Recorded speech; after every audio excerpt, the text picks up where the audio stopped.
Hey guys, I'm super excited for today's video because I'm doing my favorite books like ever. So this video is going to be my 3 favorite series and my 3 favorite standalones. So to start it off, we have this ginormous 10-book series called the Addicted Calloway Sisters series. It's basically keeping up with the Kardashians. They're like based in Philly and it's such a fun time. Honestly, my favorite one was the third one, Addicted for Now, because my favorite couple is Lily and Lo, who the Addicted series are about. But you just get so attached to these characters, and everyone has a different favorite character, favorite boy, favorite girl, favorite couple. It's just so good. You feel like these characters are real, and you will cry real tears in almost every book. Like what these characters go through, it's so heartwarming. It's the found family trope. They're so close. There's impeccable drama and it's just so fun to read.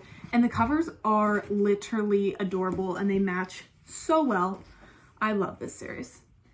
And then the series that got me into reading, so has such a special place in my heart, is the To All the Boys I Loved Before series.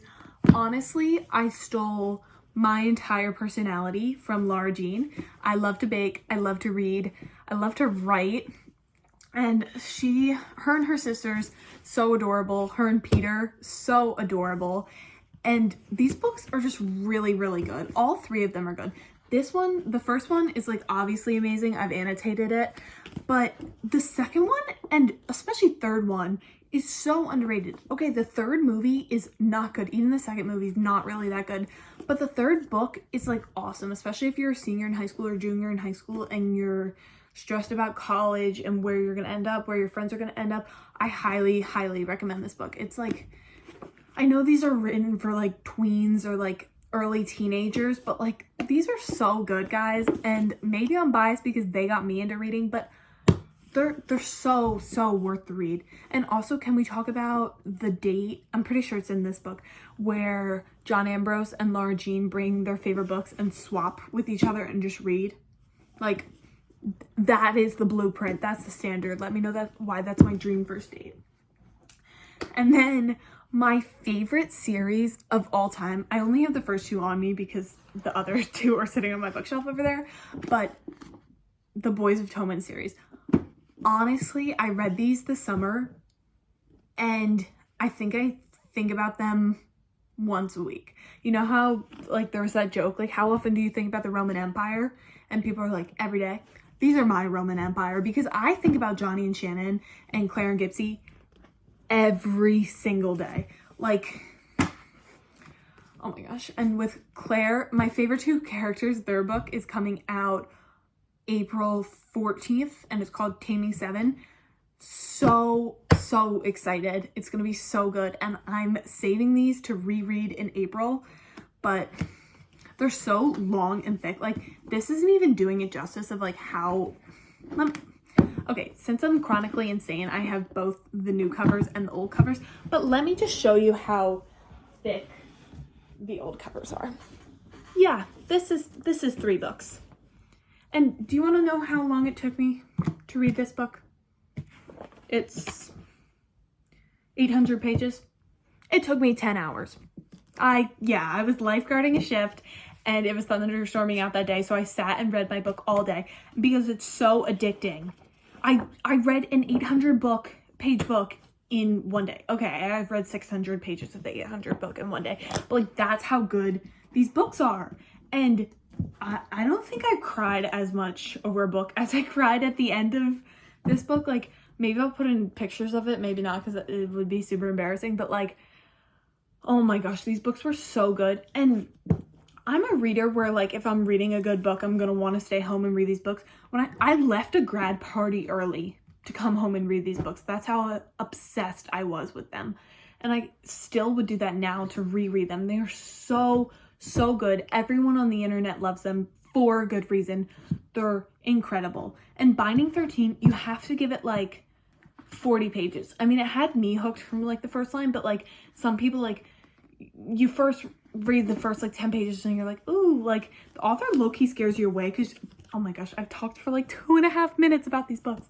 But the author at first scares you away because she like gives like a content warning and then like also like a weird dictionary of like Irish stuff, but literally she's so good at writing. Like, I felt like I was in these books. I could picture what Shannon's house looked like. And in my lit class, we were like reading a short story that was set in Ireland, and let me know why I was picturing Shannon's house still, because this is Ireland to me. And also, this is my Roman Empire. If you get one thing from this video, it's to go on Amazon and order Binding 13. Like, it's the best book I've ever read in my life, and I'm not being dramatic. And now on to the standalones, after I just talked for 8 years about my favorite series.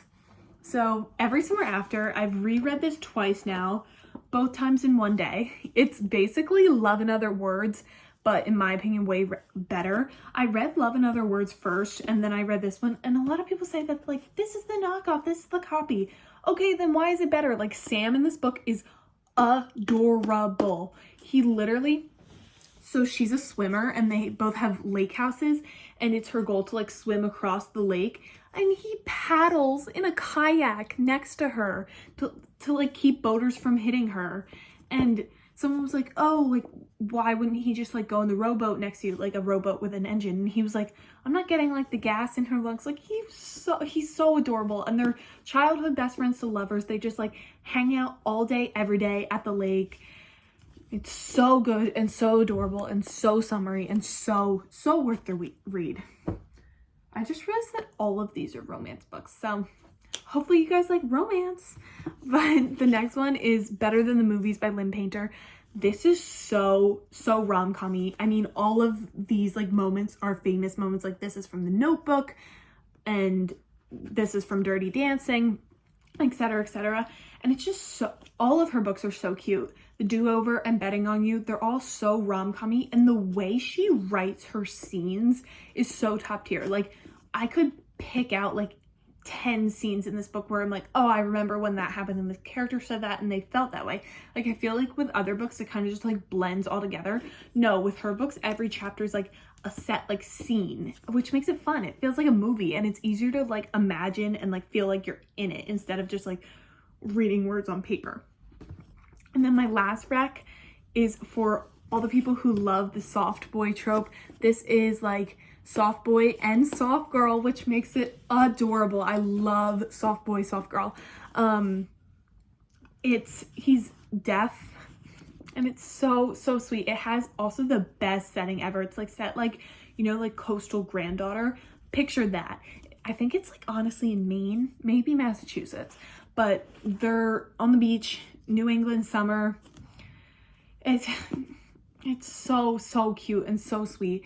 And another one I loved by her is called Most of All You. It's basically, if you've ever read Redeeming Love, it's like that, but like a little bit more like 21st century.